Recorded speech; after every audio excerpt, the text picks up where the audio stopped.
নিতাই গৌর হরিবল। সবাই ভালো আছেন তো? আজ মনে পড়ে ভালোবাসার কথাগুলো, পুরাতন স্মৃতিগুলো।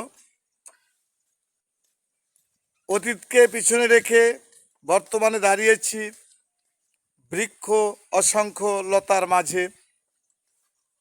তাই বারবার মনে পড়ে প্রিয়জনদের কথা। যাদেরকে ভালোবেসেছি তারা আজ বুঝি আজ ভুলে গিয়েছে।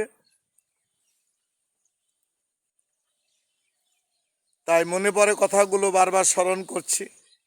সবাই তো ভালো আছেন, ভালো থাকবেন এই কামনা করে আজ আপনাদের সম্মুখে দাঁড়িয়েছি ভগবানের কথাগুলো বলবার জন্য।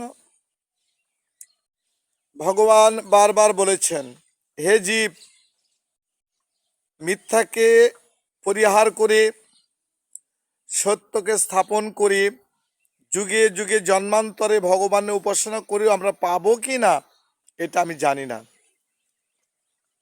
বর্তমানে দিনকাল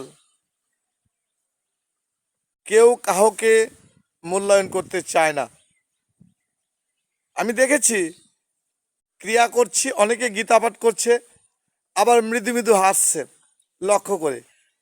তার মানে বোঝা গেল তারা তো মন মতো আমার কথাগুলো হচ্ছে না, বা উপহাস করছে।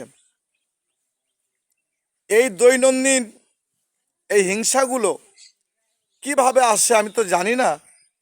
তবে প্রভুর চরণে শরণ নিয়ে দেখেছি যে বিশ্বাসে পায় বস্তু তর্কে বহুদূর। তর্ক করে কিছুই পাওয়া যাবে না।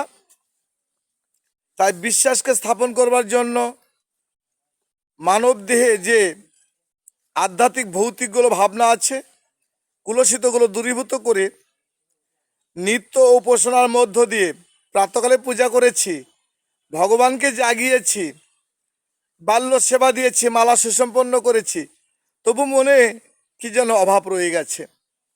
তাই অভাবটুকু খুঁজবার জন্য বৃক্ষের পাশে দাঁড়িয়েছি কৃষ্ণ আলাপন করবার জন্য।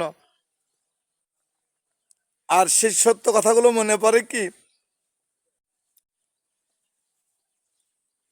শুনেছিলাম পিতামাতা বলেছিল, যেদিন আমি থাকবো না সেদিন তোরা বুঝতে পারবি এই জগতের অভাবটাকেই।